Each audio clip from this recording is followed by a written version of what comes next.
I'm here with John Fullerton, the founder and president of the Capital Institute. It's a new institution designed to explore the relationship between sustainable economics and the financial system. Thanks for joining us, John. Pleasure to be here. So tell me a little bit, what inspired you? What brought your energies to bear to create the Capital Institute? Well, Rob, as you know, I left JP Morgan back in 2001 and began exploring through my own investment activity how to align capital with with social and ecological outcomes. And in that way, I really discovered the ecological crisis in a way that I hadn't appreciated before. And through a series of years and a lot of reading, I learned what many physical scientists have been saying for a long time, which is a very simple observation, which is that a perpetually growing economic system is at some point in conflict with a finite biosphere. And as I began to think about that observation, it struck me to have extremely profound conclusions for our lives as well as for how finance works.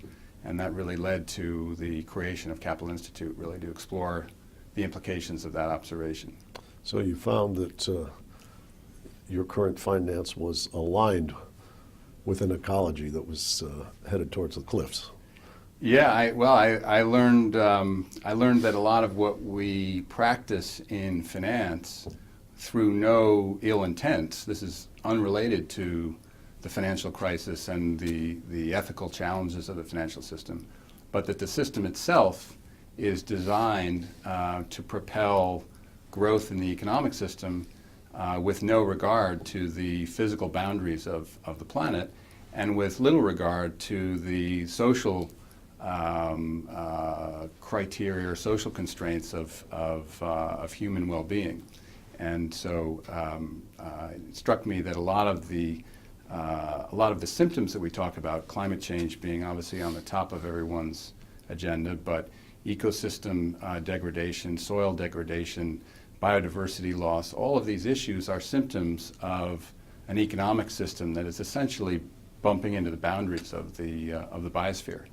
And if you think about finance and even our money system, which is built on a money system that is created through expanding money that has interest associated. So as the money supply grows, the requirement to service money grows at a compound rate.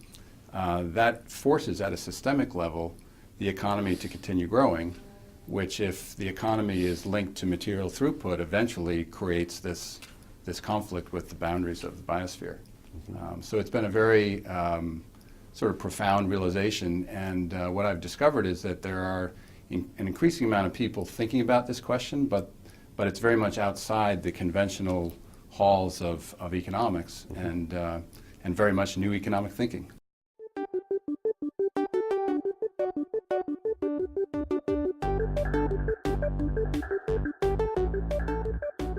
Who are some of the writers that you've read that you'd say, this is my list of 3 or 4 people that inspired my way of seeing this? It's a great question. I would start with Herman Daly.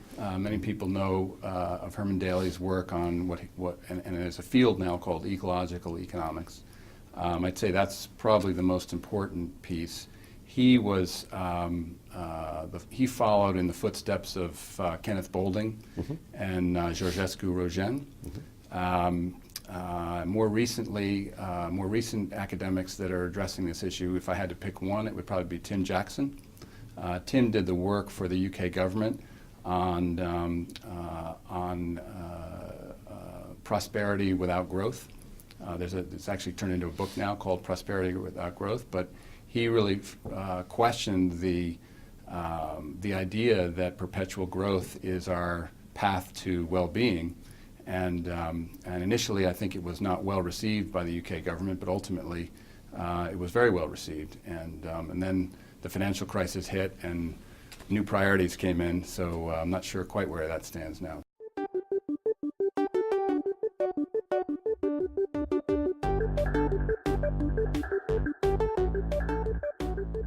When you look at this question, of the exhaustion of resources, or particularly the threats to environment and biosphere, Right.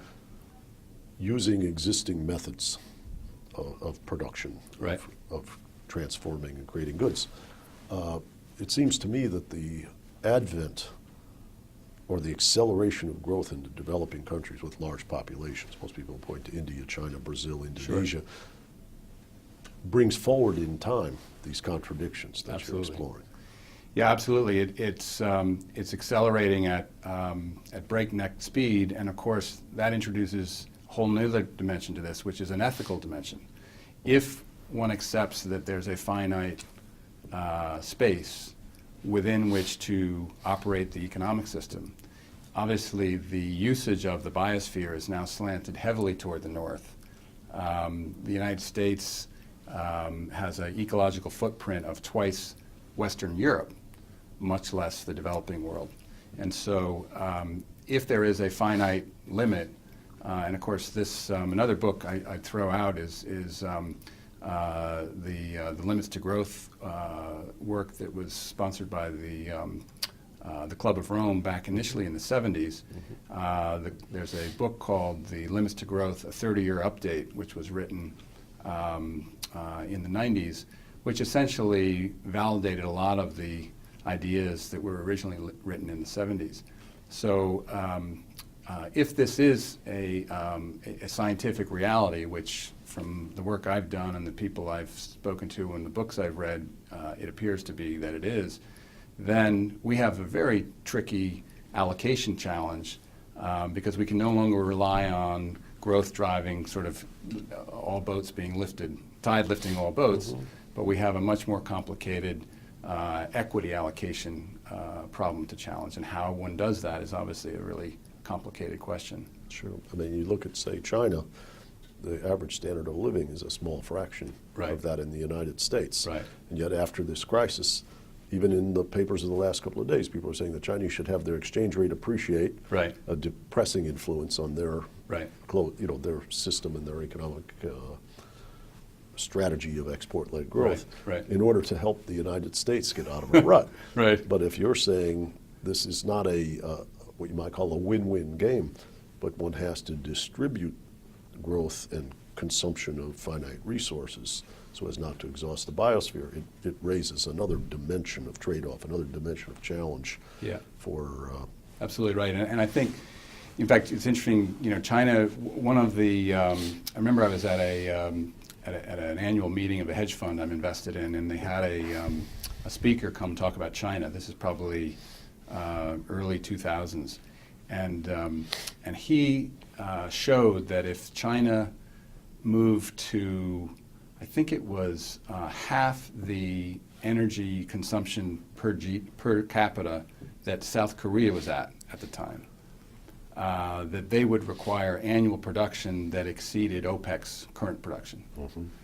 And the light bulb started going off in my head. And so after getting invested in oil, which is actually true, I started thinking about this, and getting back to your original question, one of the conclusions you get to actually is that growth itself becomes a scarce commodity that needs to get allocated. And markets for private goods like markets for public goods like we're trying to establish a market for carbon through some cap and trade legislation. We think of public goods as being commodities, but if this approach to thinking about economics is correct, we may need to start thinking about growth itself being a commodity and investment itself being a commodity that needs to somehow get allocated. And I'm not suggesting it gets allocated by the king or a government or how, but we need to think about that there's a finite amount of investment fueling economic growth. Or sliding tax. If you're consuming more per capita of finite resources, at the margin your growth should be more expensive, perhaps deterred by a tax and a transfer to people who are...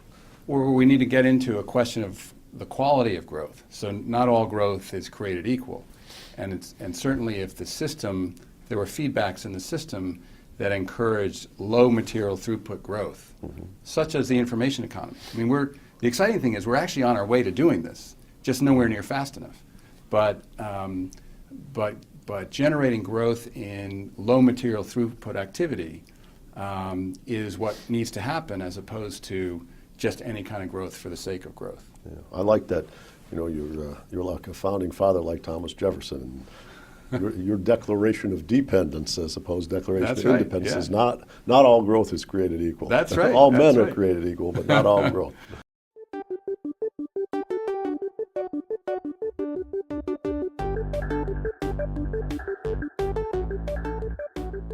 Let's bring this back to the financial system. Okay. You had worked in very intricate parts. I remember when you and I both worked on Wall Street, you were at J.P. Morgan, you worked in very intricate parts of the derivatives world. Right. You were one of the, what you might call rescue men of the long-term capital fiasco, representing J.P. Morgan in the That's restructuring and Yep. unwind.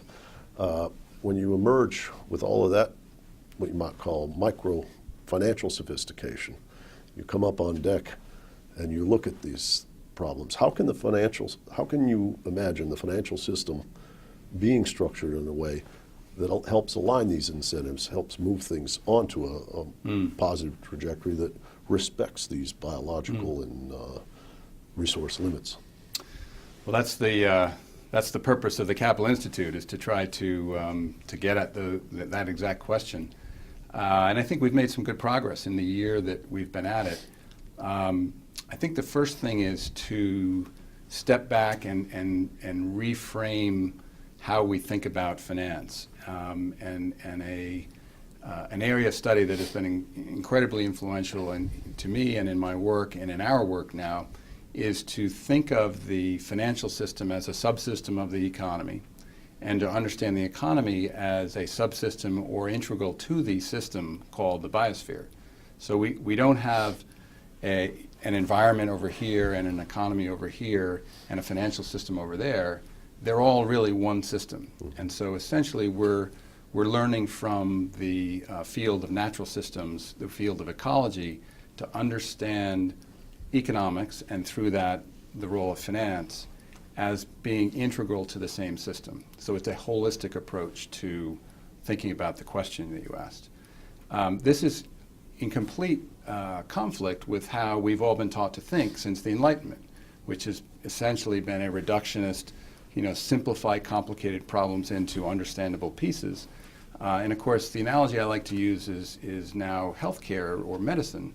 The healthcare profession increasingly understands that looking at health in a holistic way is critically important, which doesn't suggest that if you have a heart attack, you shouldn't go see a heart specialist. But it does suggest that a healthy heart and a healthy liver and a healthy arm doesn't necessarily add up to a healthy body and a healthy life. And in the same way, we look at finance and understand it as being, in many ways, and I've written about this on my blog, it's in many ways an extreme example of reductionist thinking.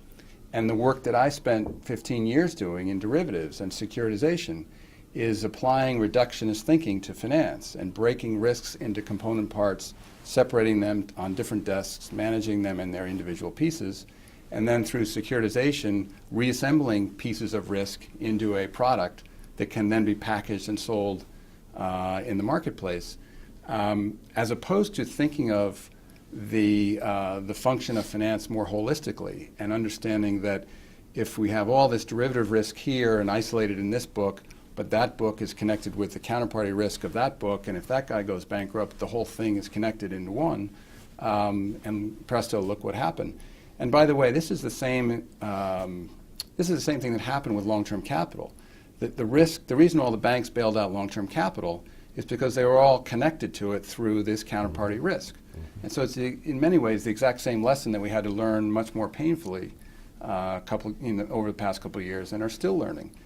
So unless we step back and begin to think about finance in a more holistic way, we're undoubtedly going to repeat the same problems that we've suffered through just now.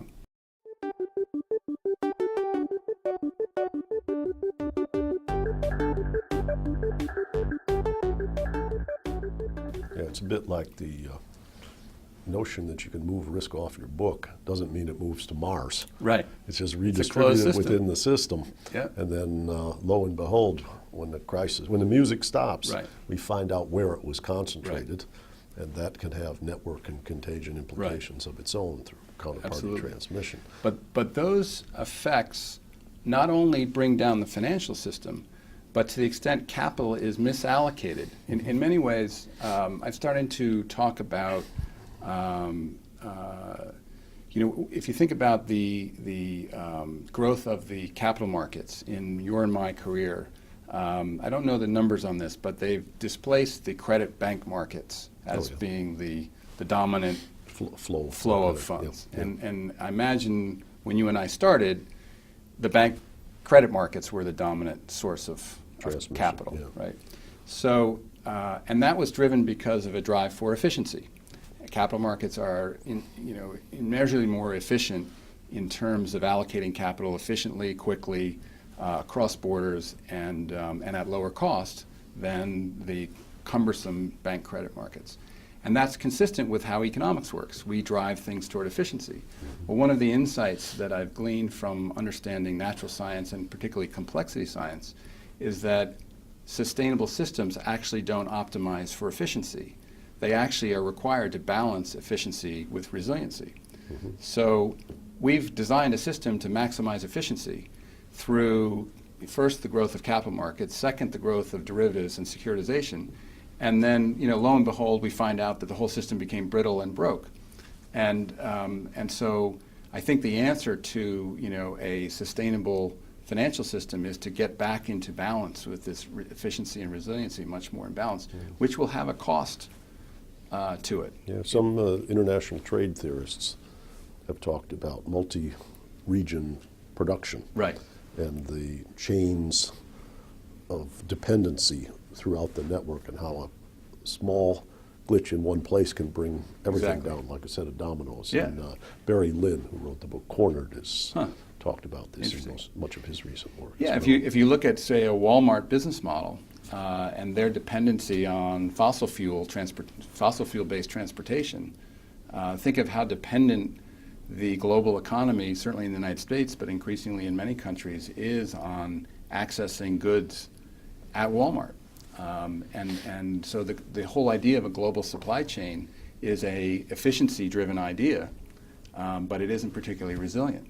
And there's a whole, part of this new economy space that I've been engaged in working with is promoting very aggressively a need to relocalize production, in part for cultural reasons and in part for this resiliency reasons.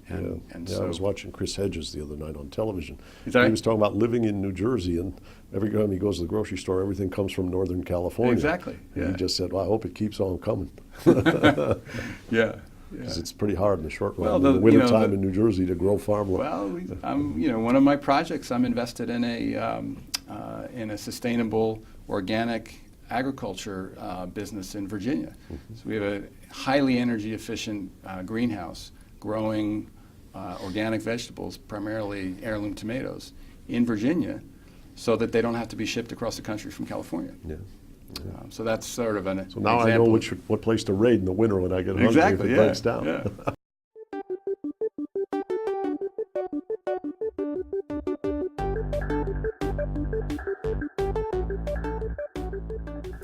Tommaso Pagliascioppo, who recently passed away and was at our first conference, said that he thought that the challenges were threefold. He said you need to be sustainable financially, meaning you don't have crisis and default. You need to be sustainable resource or ecologically, and you also need to be sustainable socially. Mm-hmm. And I think one of the great challenges that we face as we recognize that we've mispriced energy, undervaluing the toxic side effects for the biosphere, and are exhausting other resources. At some level, that wake-up call is a negative productivity shock. Mm-hmm. And in the United States, which has an absolute level of living standards so much higher than other places in the world, as you said, the biosphere may constrain, the distribution of growth may be as or more important than the level of growth. Mm-hmm. But the question of social sustainability when you're compressing living standards, it may be that we don't need to consume as much as we do, and it may actually be ultimately dangerous for society.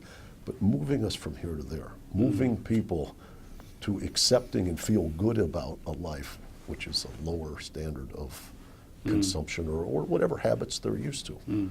That's a very formidable political challenge. No doubt. I think part of it is we are in the process as a society of redefining wealth and redefining what well-being means. And Joe Stiglitz, who obviously works very closely with INET, is now at the leading edge of work on alternative metrics for GDP. And so I think, and this, by the way, this work's been going on for 20 years. People thinking about alternatives to GDP as a measurement of our well-being. So part of it is simply understanding where well-being comes from, and it's not. I don't mean this to sound such like a cliche, but it's not the amount of dollars in your bank account. It's not the amount of toys in the backyard. And unfortunately, the financial system and people working in finance, relative to the rest of the real world, tend to be more focused on material well-being as a source of their personal well-being than the broad population, which is why they end up being good at finance. So it's a self-fulfilling prophecy. The more powerful the financial system is, therefore, the more the economic system is geared toward material wealth generation. And yet, that's not really what most people live for. So I can't articulate in a short conversation how this is going to come out, but I can tell you that I'm involved with lots and lots of people who would reject the notion that our well-being is linked to material well-being beyond a certain point. Certainly, and the research shows this, up to a certain level, income and material goods and having a shelter and having food and whatnot is essential to our happiness and well-being. But there's plenty of research that shows, and you and I probably know plenty of people with more resources than they need who actually aren't happy and aren't. Wilkinson Pickett's book, The Spirit Level, which we actually I thought that at the was first conference. I thought that panel discussion was the best panel in the entire conference. Well, that's good. I'm glad we got an awful lot of positive commentary about Branko Milanovic, Jamie Galbraith, and Kate Pickett's presentation. And her point was essentially when you get above the material threshold of, say, Portugal, anything beyond that didn't correlate with satisfaction, but the distribution of income and wealth very negatively, as the more skewed it was, the more negative. And in my standard PowerPoint, I have the exact chart you're referring to, which shows that that there's an inverse correlation between wealth gap and well-being by country. And we also saw from their book and from Kate's presentation that a cross-sectional study of the 50 United States shows a very similar result. I'm sure that's right. So, I'm sure that's right. I think these tensions about material well-being and the presumption, the kind of implicit faith that more is better, really drawn into question by their evidence, and that's which is good news. Thank God, because that means that we can actually shift to a different set of priorities and actually achieve more well-being without being dependent on this never-ending cycle of grow, grow, grow. And in fact, it has implications for corporate strategy. Like there are lots of public companies that are no longer growing, so they're sort of mature businesses. And the way our Wall Street-driven financial system treats them is either figure out how to grow or sell yourself and be done with it. Or do stock buybacks. Well, if you do stock, I mean, that's actually that's a more useful use of your cash flow than trying to grow something that can't grow, or selling yourself to some big company who can then just lay off all the workers because they have their own sales force. There's a role for maturing companies in an economy that doesn't require them to generate ever greater and greater resources or require more and more resource throughput, and yet they can still provide a service to the society and jobs for people I actually just met literally yesterday with a group that's looking to raise a fund to deploy just around that strategy, which happens to link directly in with this notion of what many people are now calling a steady state economy, which is a dynamic economy, but in aggregate, not needing to grow perpetually forever.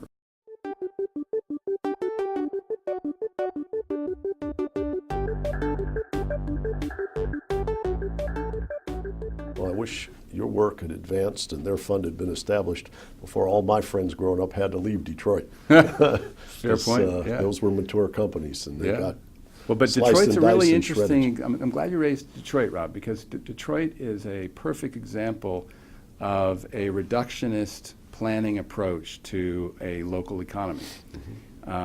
Jane Jacobs is an author that I'm sure you're familiar with. Sure.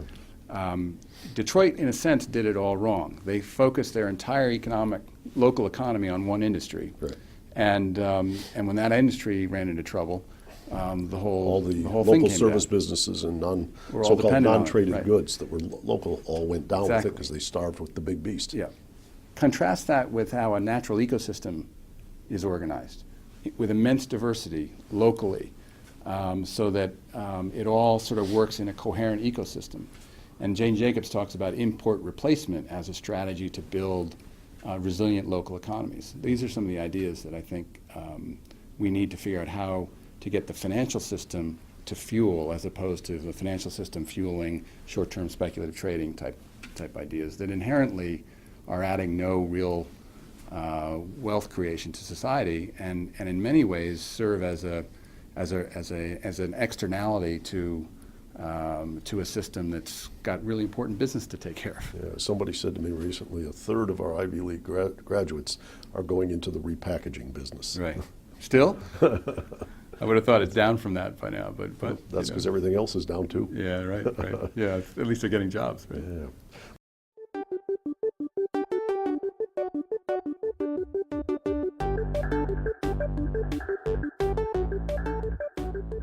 So, John, you see the world on a trajectory that seems unsustainable and unhealthy.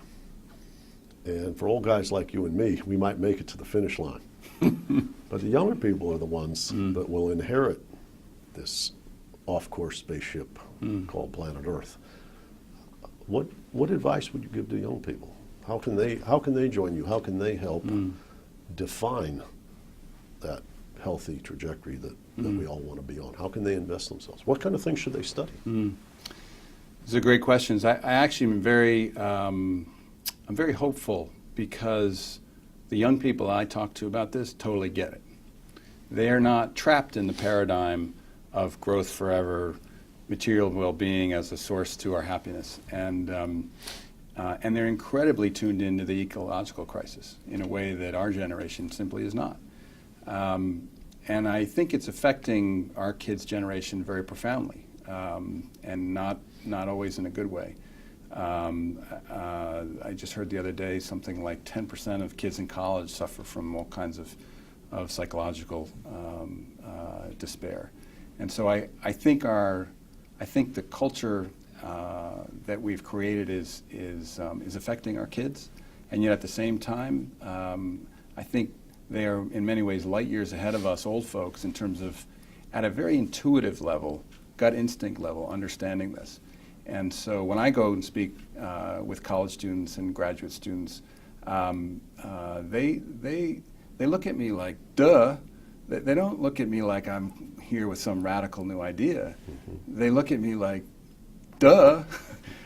So I think it's one reason to be hopeful, is that our kids are into this. And so to answer your question, what should they study? System science. We need to understand how systems work. And the principal system that works sustainably to study is called the biosphere. So I tell my kids it's important to study biology and ecology, even if you're not interested in studying and working in that field. It doesn't mean you need to be a doctor. If you want to work in finance, if you want to work in business, understand ecology. Yeah, when we see people like Andy Haldane at the Bank of England Yeah, he's using one of the- biological absolutely. methods to Yeah. understand propagation in the financial Absolutely. system. So there are Absolutely. great analogies and intellectual arbitrage across the Yeah, sciences. is a yeah. great Oh, and there's pathway to plenty of success. trading strategies now running on nonlinear algorithms that are essentially complexity science. Yeah. The key is to connect this idea not just to financial systems, but to the real economy and the real biosphere to see that all as one Well, system. I guess in response to your thinking about young people, I would issue a challenge to them. Okay. It may be the answer that there is a problem is but they haven't got the solution yet. Well, I don't think any of us have the solutions. No, none of us do. Yeah, But no it's question. not a time for complacency. Not a time at all. It's, Yeah. it's time to dig in and Yeah. transform this political economic environment. Yeah, well, I've never worked as hard as my life as I do on Capital Institute right now, so I couldn't agree more. So, Well, hopefully society will realize a big bonus from your efforts. well, we'll see, we'll see. Yours as Thanks. well. I think great things going on at INET. It's very exciting.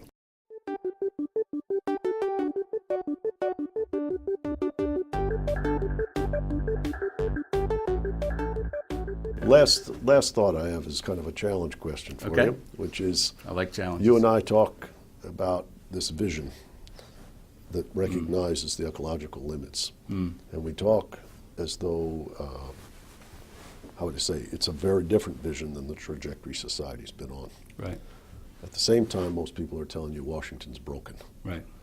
And there's a lot of resistance to the kind of change that you envision would make us all better off.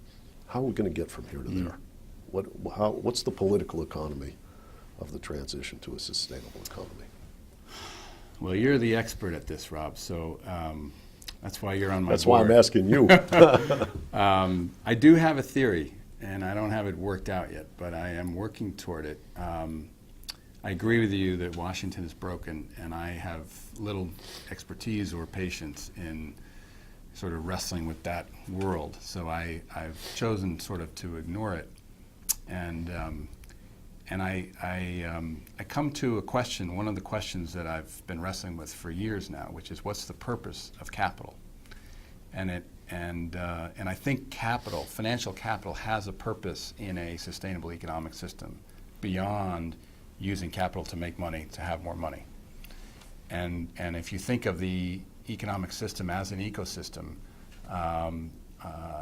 capital plays a critical part of that system. And I believe, one of the costs of the economic system that we live in is this well-documented, rapidly expanding wealth gap and the massive concentration of wealth in not 1% of the population, but a fraction of 1% of the population. And that's got all kinds of social consequences that are not good. But it also represents a wonderful opportunity, which is that there's a fairly small amount of people with a tremendous amount of power who, if they see this opportunity and the challenges that I now see in a holistic way, if we can bring that power to bear on shifting the course of the capitalist system, I believe that's what will lead the politicians to the direction we need to go. Well, you sound very, very similar to Ralph Nader. In his Really? most recent book is a novel about how Really? the people like George Soros and Warren Buffett and Bill Gates sit down because wealth has become so concentrated.